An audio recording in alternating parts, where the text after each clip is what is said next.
Glória a Deus. Meus irmãos, mais uma vez a paz do Senhor. Amém. Os irmãos já disseram todos que estão bem, não é? Todo mundo alegre, feliz, satisfeito. Feliz em ver a irmã Larissa aqui de manhã, não é?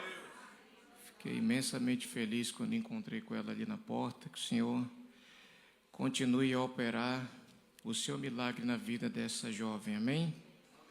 Com certeza a igreja está orando em favor de sua saúde e também pela sua família que é afetada diretamente, não é, irmãos? Então, nós como igreja também nos solidarizamos com essa causa e oramos para que o Senhor venha dar vitória a Larissa, que será também a vitória da igreja do Senhor aqui, amém? Eu me lembro de um tempo atrás, eu ouvi um testemunho do pastor Jim Simbala, de Nova York, que ele sofreu um ataque familiar, mas no caso ali a sua filha se desviou do caminho do Senhor. E em uma noite de vigília, a igreja decidiu clamar pela filha do pastor Jim Simbala. E eles se solidarizaram com a dor do pastor e se reuniram em uma madrugada para clamar a Deus pela filha do pastor. E acabou a vigília, eles foram para casa. Quando foi no fim do dia que ele estava se arrumando para ir ao culto, ele ouviu a campainha tocar. Quando a campainha tocou, era sua filha na porta pedindo para voltar, não apenas para casa, mas para voltar para os caminhos do Senhor. Porque quando um de nós sofre, todos nós sofremos. Amém? Porque somos família de Deus. Que o nosso Deus venha operar um milagre. Vamos ler, irmãos, o Salmo de número 126. Deus é louvado porque retirou do cativeiro o seu povo.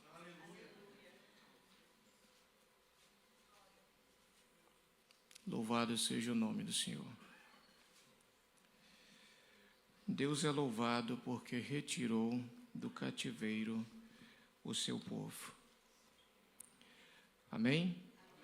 Quando o Senhor trouxe do cativeiro os que voltaram a Sião, estávamos como os que sonham.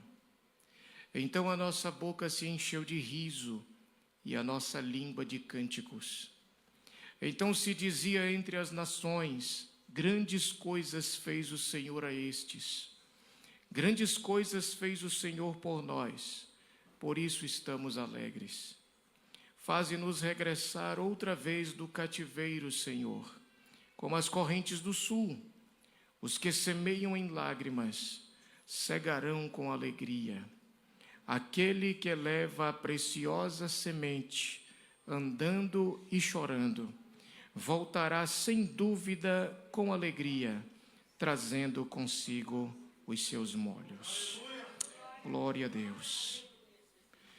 O povo havia estado 70 anos no cativeiro babilônico, um tempo em que eles estavam distantes de casa, distantes do templo, distantes do culto, dos serviços que eram executados no templo, do dia a dia cotidiano da comunidade judia, que estava girando sempre em torno de Deus, sempre em torno dos benefícios de Deus, sempre em torno daquilo que Deus havia feito pelo seu povo e continuava fazendo.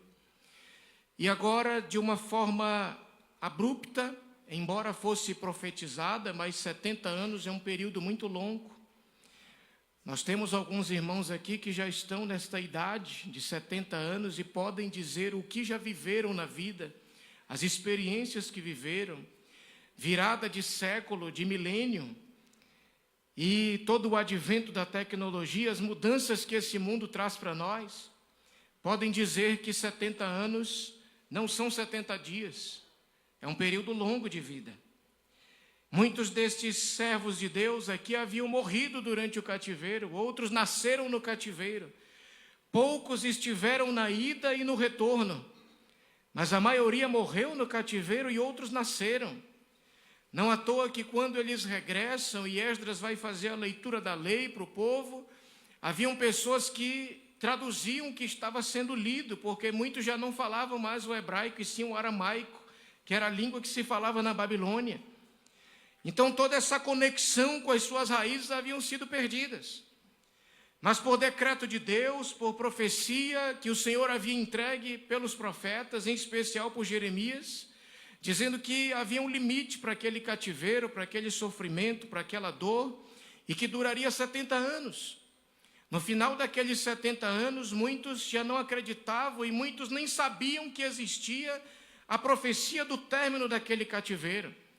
Tanto é que muitos nem regressaram mais para Jerusalém, permaneceram vivendo na Babilônia e se misturaram com aquele povo que estava ali. Depois os persas dominaram a Babilônia e assim sucessivamente. Mas o fato é que quando chega o término do cativeiro, que eles recebem o decreto de Ciro para voltar para a sua terra, para reconstruir o templo, para restabelecer o culto a Deus, para poderem voltar à sua normalidade, a Bíblia diz que eles narram de uma maneira gloriosa isso. Quando o Senhor trouxe do cativeiro os que voltaram a Sião, estávamos como os que sonham. Eles estavam com um sentimento de incredulidade a respeito da grandeza da obra que Deus havia realizado em suas vidas, porque para eles aquele cativeiro não teria fim mais. Mas agora eles estavam regressando para casa e o sentimento que eles tinham era de que eles estavam vivendo um sonho. Quando o Senhor nos trouxe do cativeiro, estávamos como os que sonham. E há momentos na nossa vida em que estamos vivenciando provações, aflições na vida, e que de uma hora para outra uma porta se abre, uma bênção chega. Às vezes uma porta de algo que pode trazer dano para nós se fecha, porque eu já disse aqui que porta aberta e fechada para nós, quando é Deus que abre e quando é Deus que fecha, não tem diferença, é a mesma coisa, tudo é bênção para nós. E ali eles estavam agora com aquela porta aberta para voltar para casa, e o sentimento que eles tinham era de sonho. Senhor, eu não acredito que isso é verdade. Eu não acredito que vamos poder voltar para casa. Eu não acredito que tudo aquilo, os irmãos sabem que a cultura judaica nos diz que todos os dias eles se sentam à mesa para fazer uma refeição e falar a respeito das coisas grandes que Deus fez no meio do seu povo. Eles falam a respeito da abertura do Mar Vermelho, eles falam a respeito da libertação do Egito, eles falam a respeito da entrada na terra prometida, das vitórias contra os exércitos inimigos, e tudo isso fica inculcado na mente dos filhos. É por isso que, como a irmã Norma leu ontem aqui, Deuteronômio capítulo 6, e tu falarás a respeito dessas palavras para o teu filho, assentado à mesa, ao deitar-se, ao levantar-se, à beira do caminho, em todo instante tu inculcarás isso na mente dos teus filhos. Isso quer dizer o que? É meter na cuca. É falar todo dia, é repetir e repetir. É como ela usou o exemplo, escrever no espelho do banheiro um texto bíblico, para onde quer que os nossos filhos olhem, eles se deparem com a palavra de Deus. E isso eles inculcavam na mente dos filhos: olha, o nosso Deus é grande, o nosso Deus é poderoso, o nosso Deus abriu o Mar Vermelho quando não havia mais solução alguma, e agora eles estão mais uma vez maravilhados, porque tudo que Deus faz em nossas vidas, meus irmãos, é acima das nossas expectativas. Quando o Senhor decide quebrar o cativeiro, quebrar algo que nos prende, quebrar algo que nos atrapalha, nós ficamos da mesma maneira, ficamos como quem sonha, aleluia. E a nossa atitude não é outra senão aquela alegria de alma, não é aquele sorriso inventado, aquele sorriso que a pessoa só estica a boca, não, a nossa boca se enche de riso, mas a nossa língua também de um cântico novo ao Senhor, um cântico de louvor, de adoração e de gratidão. Este salmo, ele fala de algo, meus irmãos, para nós que é muito sério. Ele está dizendo: não há espaço para murmuração, não há espaço para reclamações. Este salmo nos ensina que a nossa alma deve estar sempre cheia de gratidão, mesmo diante das mais difíceis provas da vida. A gratidão deve estar presente em nossos corações. É por isso que nós não podemos apenas cantar louvores, nós temos que louvar a Deus usando esses louvores, porque é uma expressão da nossa alma. Bendito seja o nome do Senhor. Aquilo que o nosso coração está cheio é o que a boca vai falar. Se o nosso coração está cheio de gratidão, nós temos que agradecê-lo com os cânticos dos nossos lábios. Isso aqui gera para nós uma pergunta: qual foi a última vez que você louvou a Deus? Alguém pode dizer, mas pastor, a gente acabou de cantar. Não, alguns só assistiram o grupo de louvor cantar. Outros só repetiram a letra do que foi cantado. Mas alguns realmente deixaram exalar o que está na sua alma e no seu coração, fazendo da letra do louvor uma oração, um louvor a Deus de gratidão por tudo que Ele tem feito.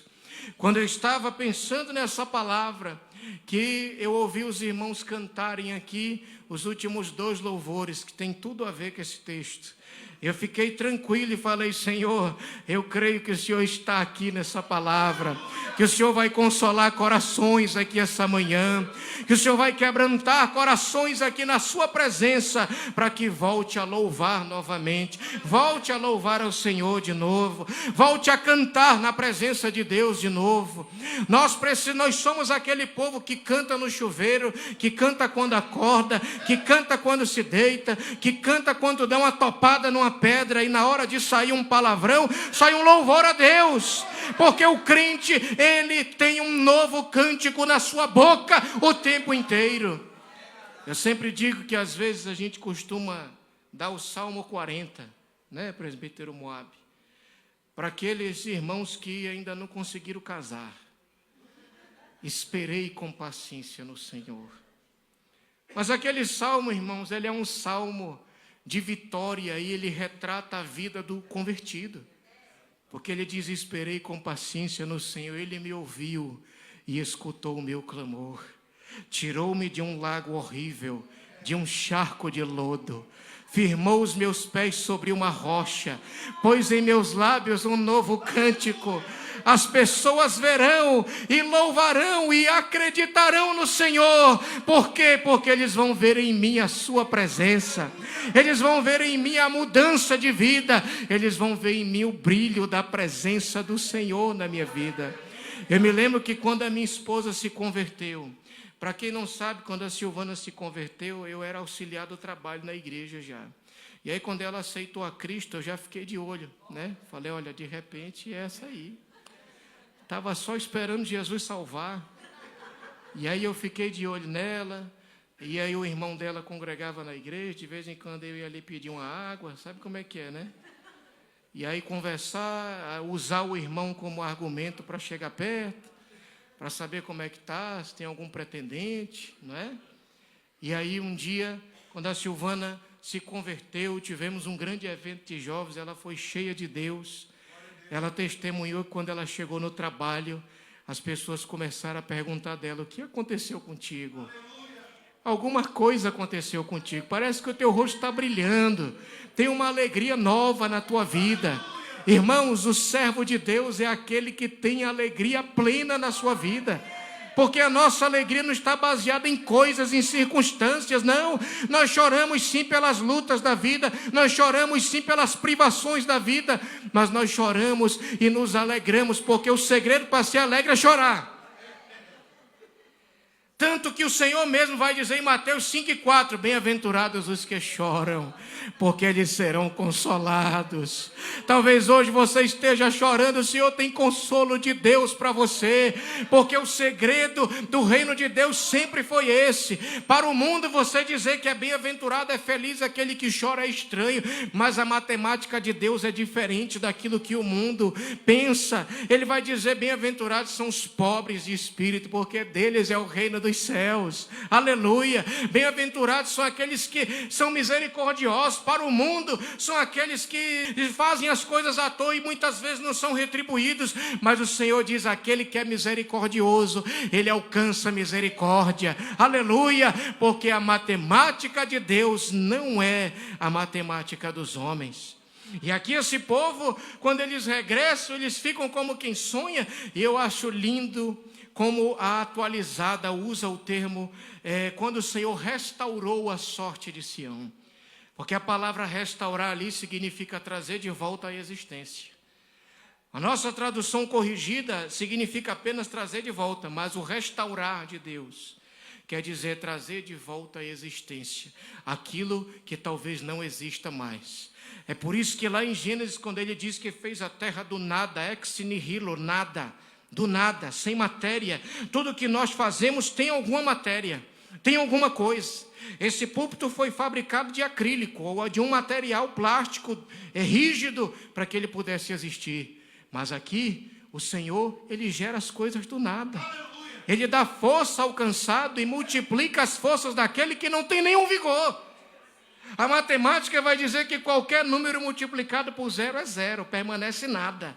Mas o nosso Deus é o único que consegue multiplicar o zero e fazer alguma coisa acontecer. Aleluia! Você pode estar hoje aqui zerado, acabado, destruído, sem vontade nenhuma. Ele é aquele que multiplica a força daquele que não tem nenhum vigor, porque Ele faz coisas grandes no meio do seu povo. Mas aqui, irmãos, nós vemos que além disso Ele vai dizer que as nações olhavam para eles e diziam: grandes coisas fez o Senhor a estes. Isso aqui fala do testemunho, da forma como as pessoas lá fora nos veem. Porque era um testemunho das outras nações. Se diziam entre as nações: grandes coisas fez o Senhor a estes. Por isso eles estão alegres.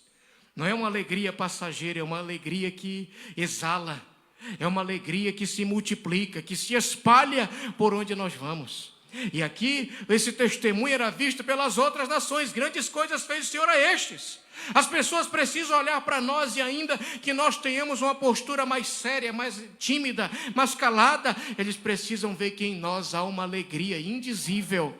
E eles vão comentar entre eles: você já viu como aquela família ali é diferente? Como eles são especiais? Como é o tratamento dos pais com os filhos, do marido com a esposa, os filhos com os pais? Há uma alegria diferente. Grandes coisas tem feito o Senhor por nós e por isso nós estamos alegres. E aqui, meus irmãos, nós vemos uma outra coisa importante.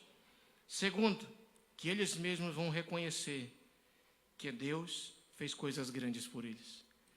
Não foi apenas uma declaração dos povos de fora, mas foi uma declaração que eles mesmos expressaram. Eles disseram: é verdade, o que Deus tem feito entre nós é coisa grande. Nós concordamos, nós corroboramos com essa ideia, porque Deus tem feito coisas grandes no nosso meio. Isso fala de quê, irmãos? De valorizar o que Deus tem feito na nossa vida e na nossa família.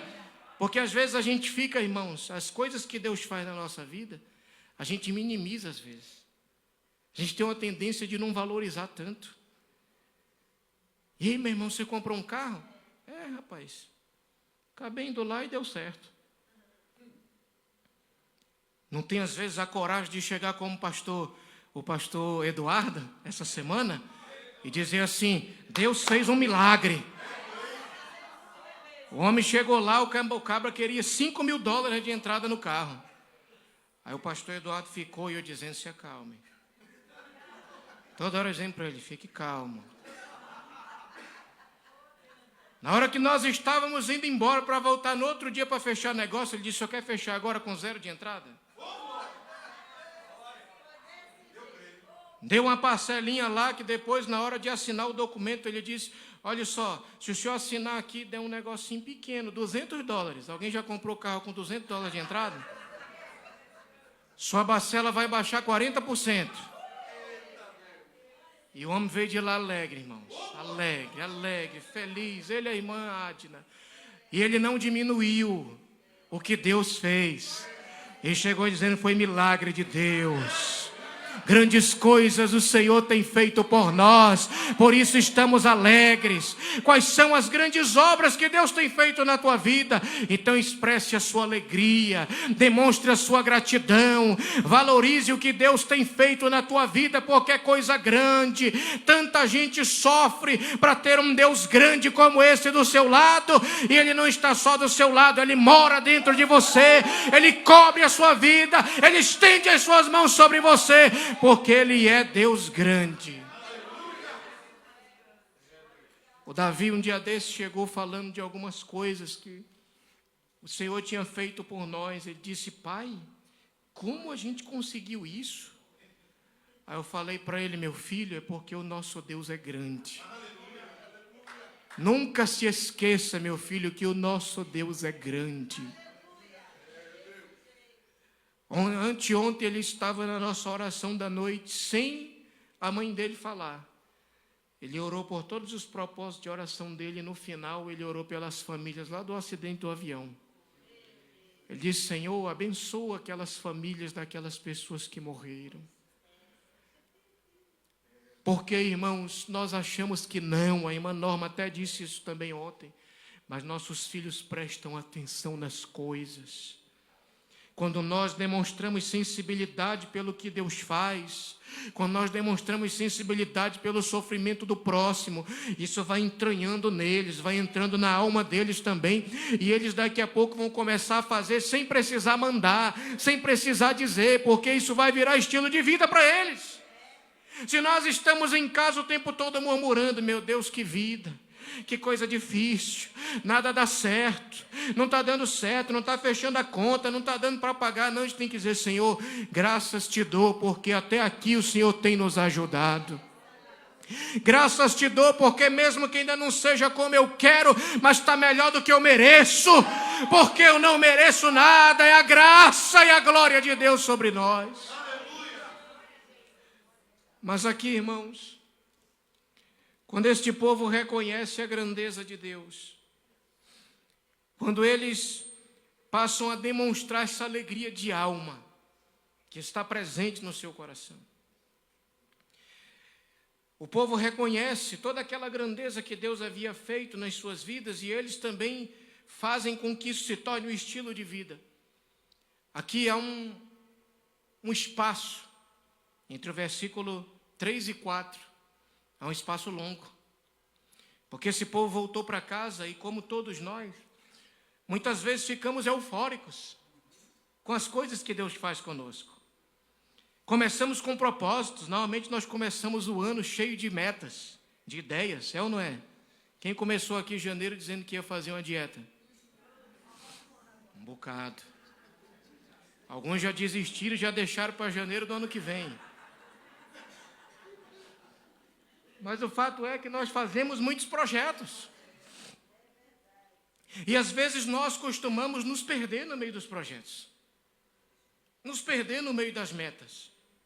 E este povo voltou com a missão de reconstruir o templo, de retomar o culto a Deus, os sacrifícios. É óbvio que houve um embargo político, porque o povo começou a se preocupar na Pérsia, dizendo: olha, esse povo vai se rebelar de novo, então não deixa eles retomarem tudo 100%. Então teve um embargo político para a reconstrução do templo. Só que aquilo foi uma desculpa para que todos entrassem num comodismo. E aí cada um começou a correr. Usando aqui o nosso vocabulário mais do Brasil, cada um foi para a feira, comprou seu boxezinho. O outro abriu ali uma empresa de landscape para fazer piscina, para construir jardim. E aí cada um começou a correr para o seu lado. E automaticamente o templo do Senhor foi sendo esquecido. A obra ficou parada há 16 anos. E aí o Senhor levanta o profeta Ageu para profetizar, dizendo: este povo diz que não é tempo de construir a minha casa, enquanto cada um corre para a sua própria casa. E aí Ageu se levanta não apenas como profeta, como alguns pregam aí, né? Aponta o dedo de profeta para o teu irmão. Qual é o dedo do profeta, né? Fala para 3, 4, profetiza aí. É uns modismos que se vão criando no nosso meio, que são coisas de profecias que nunca acontecem. É apenas a euforia do momento, da hora. Mas ali Ageu se levanta para conclamar o povo a voltar para a batalha. E a dizer: vamos subir o monte, vamos tirar madeira, vamos pegar pedras e vamos concluir a casa do Senhor, porque a glória desta segunda casa será maior que a da primeira. Quando nós vemos estes 3 versos de cânticos de louvores ao Senhor, o versículo de número 4, vai aparecer como uma oração. E a oração deles é: faze-nos regressar outra vez do cativeiro, Senhor. Porque nós estamos em casa, estamos na nossa terra, nós recomeçamos a construção do templo, mas Senhor, nós estamos perdidos agora dentro de casa. Nós estamos na nossa terra, mas estamos cativos de nós mesmos, das nossas ocupações, das nossas ideias, e não estamos fazendo aquilo que deveríamos fazer. É verdade que houve um embargo, mas nós aproveitamos isso para nos acomodar. Senhor, faze-nos regressar outra vez do cativeiro, Senhor, como as correntes do sul. Aqui o salmista usa o exemplo das correntes do sul, a área da Judeia. O sul de Israel, que era uma área seca, era quase inabitável. Eles chegavam a ficar 10, 11 meses por ano em seca pura. Nada crescia ali. Mas tinha um período do ano em que um fenômeno ocorria. Aquela terra começava a brotar água. E onde a água passava, a vida novamente voltava a existir naquele lugar. Então eles estavam dizendo: Senhor, estamos há muito tempo improdutivos, infrutíferos, secos, vazios de Ti, mas nós queremos que o Senhor derrame a Sua água sobre a nossa vida. Nós queremos novamente ser tirados do cativeiro e sermos cheios do Teu Espírito de novo, para que possamos voltar a viver nesta terra que o Senhor nos devolveu. Bendito seja o nome do Senhor. É por isso que Isaías 44 vai dizer: porque derramarei água sobre o sedento e torrentes sobre a terra seca. Mas o grande problema é nós reconhecermos que estamos secos. Porque tem gente que às vezes está seco, mas não reconhece. Precisa de um renovo de Deus, mas não tem coragem de chegar diante do Senhor e dizer: Senhor, eu estou aqui, meu Deus. Eu já não sinto mais a Tua presença. Como você reagiria se alguém te procurasse e dissesse assim: meu irmão, o Senhor manda te dizer que você está mudando. Você não está mais com o mesmo fervor de antes. Você já não tem mais a mesma alegria de antes. Você já não reconhece as coisas grandes que Deus tem feito na tua vida. Você já não deixa essa alegria transparecer, passar para os outros o tempo inteiro. Parece haver uma amargura no teu coração. O Senhor quer nessa noite voltar a derramar essa água sobre a sua vida. É como aquela mulher que tentava buscar preencher o vazio da sua alma com maridos. Chama o teu marido e vem cá. Ela diz: eu não tenho marido. É verdade, tu já tiveste 5 e tem um lá agora que não é teu. Porque ela tentava preencher o vazio da alma com relacionamentos. Há pessoas que tentam preencher o vazio da sua alma com coisas, com carros, com casas, muda o tempo todo, muda de parceiro, muda de visual de cabelo, muda de tudo, porque tenta preencher algo que simplesmente nada pode preencher dessa vida. O vazio da alma, do coração, é o vazio que é preenchido por Cristo. A nossa alegria é uma pessoa. Bendito seja o nome do Senhor. É o nosso Deus que preenche o vazio da alma. Faze-nos regressar outra vez. Às vezes nós vivemos de tanta nostalgia. Senhor, mas antigamente era assim. Às vezes há até pessoas que fazem aquele fogo amigo contra si próprio. Antigamente, quando eu orava, o Senhor curava. Antigamente, quando eu pregava, o fogo caía. E por que que hoje, quando você ora, Jesus não cura mais? Por que que quando você prega hoje, já os corações não se quebrantam mais? Está em nós a falha e o erro. Nós é que temos que pedir o tempo inteiro do Senhor para nos manter debaixo da sua cachoeira. Porque quando Ele nos enche, flui água do nosso interior. É o que João capítulo 4 nos ensina. Do seu interior fluirão rios de águas vivas. Só que nós achamos que isso vai tirar nossa responsabilidade.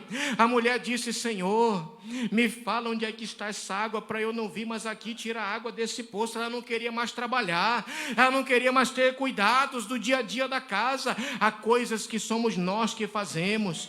O que nós temos que saber é que nossas responsabilidades permanecem. O que vamos fazer agora é continuar confiando que Ele vai derramar água sobre a nossa vida.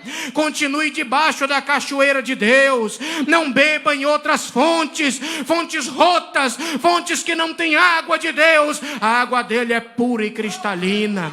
Onde esse rio passa, traz vida. Onde esse rio passa, a frutificação. Bendito seja o nome do Senhor. Porque onde nós justificamos demais, nós frutificamos de menos. Às vezes nós temos uma coisa de estar sempre justificando. Eu não fiz por isso, eu não sou assim por isso, eu não faço por isso. E quando a gente começa a justificar demais, a gente para de frutificar. E o Senhor nos chamou para sermos produtivos, frutíferos. E aqui Ele vai usar a analogia que para Israel sempre foi um país agrícola. Ele vai dizer aquele que leva a preciosa semente, andando e chorando, voltará sem dúvida, trazendo consigo os seus molhos.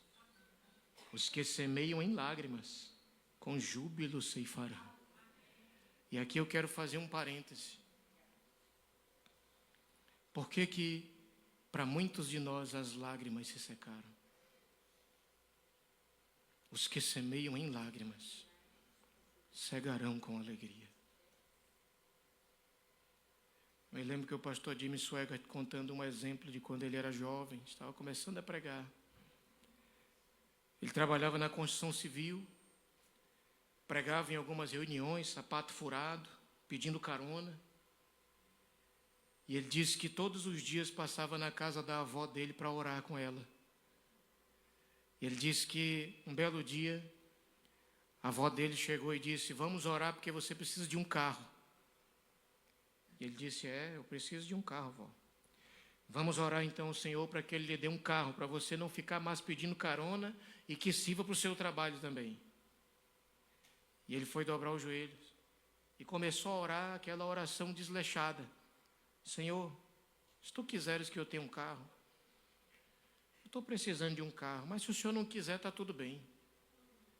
E aí a avó dele ouviu essa oração e disse: o que é isso que você está fazendo, Jimmy? Que oração é essa? Senhor, esqueça essa oração que ele fez, ele é um bobo. Ele não sabe o que está falando. E ele começou, ela pegou e disse para ele: dobre o seu joelho e olhe direito, e ore como um homem. Se quebrante diante do Senhor. E eles começaram a orar e disse: Senhor, ele precisa de um carro. Ele já está andando a pé, então não tem que saber se é a sua vontade que ele não tem um carro. Dê um carro para ele que seja barato, que não quebre fácil, que ande muito, que gaste pouca gasolina. E ele falou que uma semana depois ele estava com o carro. E ele disse que enchia o tanque daquele carro e andava, e parecia que a gasolina nunca acabava. Nós, irmãos, fomos chamados para chorar diante de Deus. Se você não está sendo feliz o suficiente, talvez seja porque você está chorando pouco diante de Deus. Os maiores homens da história foram homens que choraram diante do Senhor. John Hyde diz que quando ele retornou da Índia depois do campo missionário, ele voltou para pregar em uma conferência evangelística e durante 2 semanas nenhuma alma havia se convertido. E um daqueles homens chegou para ele e disse: Pastor John, missionário John, nós queremos que o senhor pregue esta noite. Ele disse: não, eu gostaria de ficar em um outro trabalho. Eu gostaria de ficar na intercessão. E naquele dia ele passou o dia inteiro em intercessão. E o pregador que ia pregar à noite chegou para ele e disse: Pastor John, o senhor poderia orar por mim? Há um livro chamado O Homem que Orava, de John Hyde, contando a sua vida na missão na Índia. E ele disse: o senhor pode orar por mim, porque hoje eu estarei pregando. Eles entraram numa sala e John Hyde dobrou os joelhos e ficaram 5 minutos em silêncio. Aquele pregador não entendeu, porque ele havia pedido para o pastor orar por ele. Mas ele ficou 5 minutos em silêncio.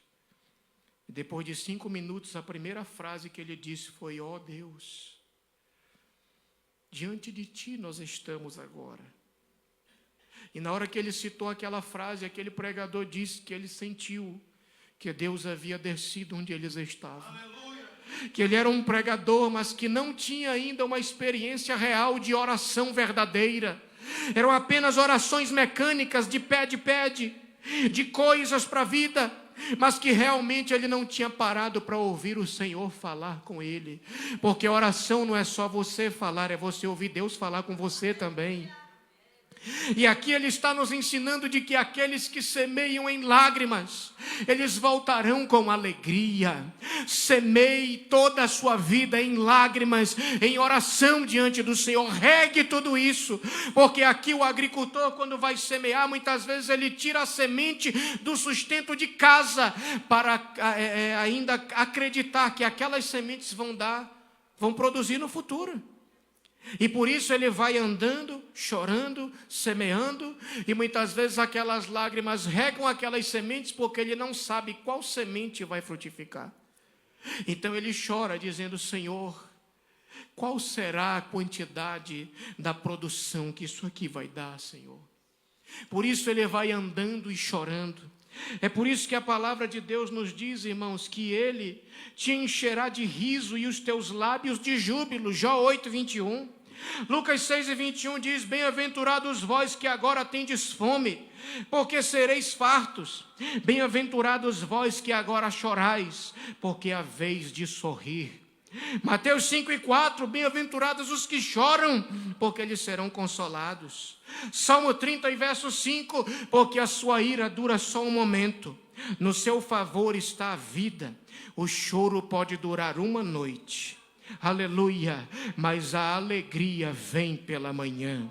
João 16 e 20, na verdade vos digo que vós chorastes e vos lamentareis, e o mundo se alegrará, e vós estareis tristes, mas a vossa tristeza se converterá em alegria. Isaías 35 e 1, e os resgatados do Senhor voltarão, e virão a Sião com júbilo, e alegria eterna haverá sobre a sua cabeça.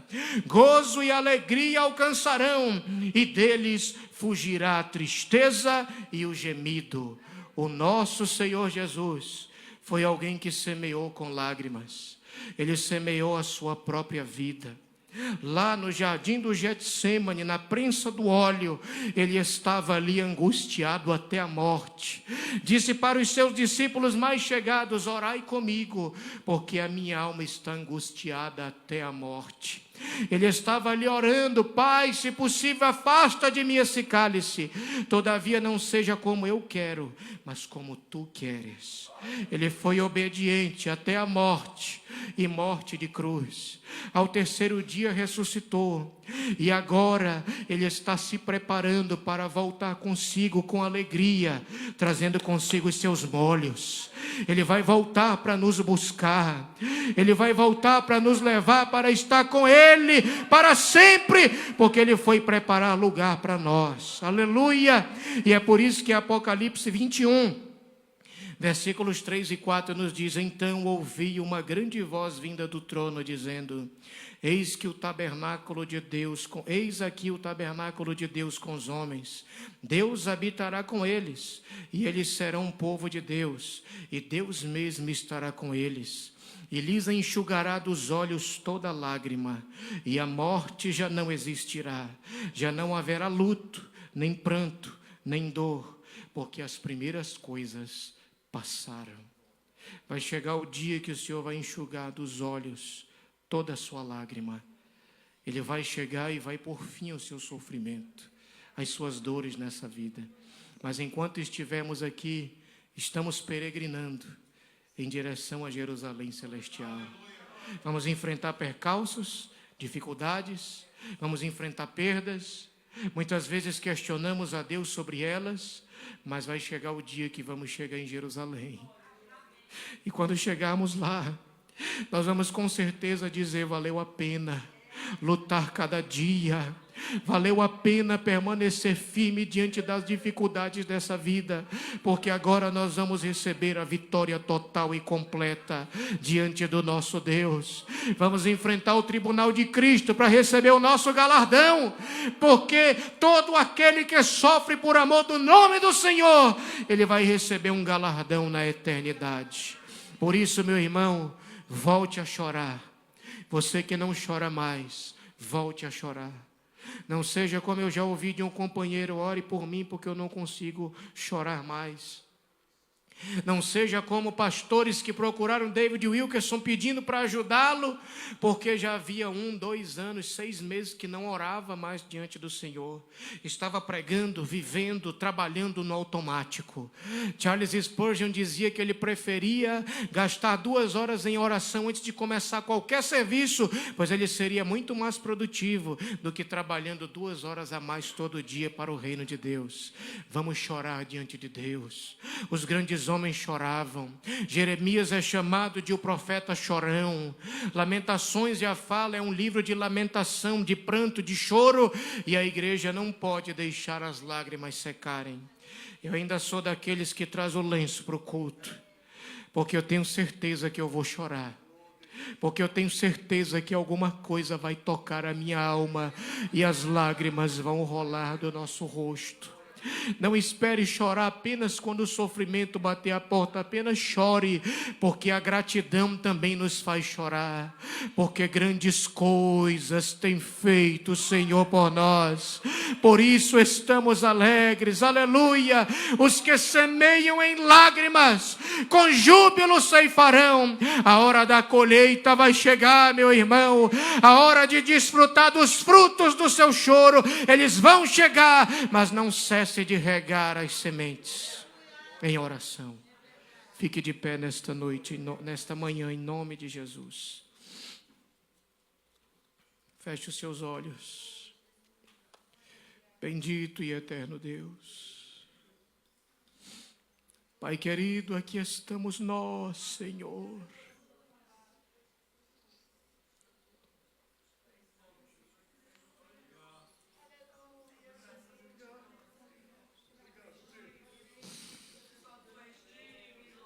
Reconhecemos que o Senhor tem feito coisas grandes por nós.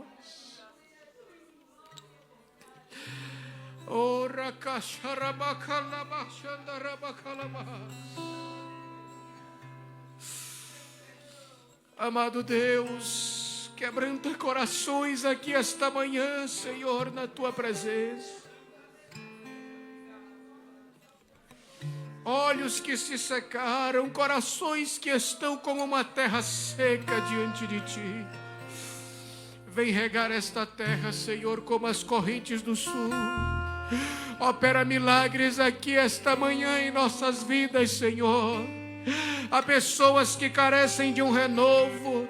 Há pessoas que precisam expressar novamente a alegria da salvação na sua vida. Pai querido, o Senhor entregou o seu Filho por nós. Enche agora da Tua presença o Teu povo nesse lugar. Sinta a presença de Deus aqui agora, meu irmão, minha irmã. Você que não é batizado com o Espírito Santo, o Senhor pode te encher agora. Você que é batizado e há muito tempo não sente a presença de Deus, não fala em mistérios com Deus, o Senhor pode te renovar agora. Você que está enfermo, o Senhor pode agora trazer cura sobre o teu corpo. Sinta a glória de Deus, sinta a presença de Deus entre nós aqui nesse lugar.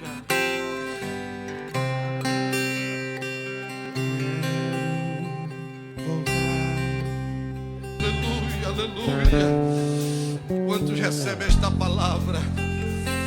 Jesus está aqui. Talvez você já não tenha chorado mais. Talvez você já não tenha mais falado em línguas estranhas. Você que é batizado com o Espírito Santo. Mas nesta manhã Deus está trazendo um renovo para a tua vida. Ele está trazendo um renovo para a tua vida. Nós precisamos cada dia estar sendo renovado, irmãos.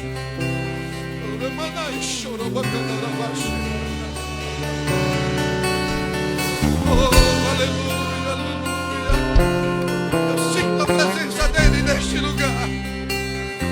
Ele está aqui, Ele está aqui.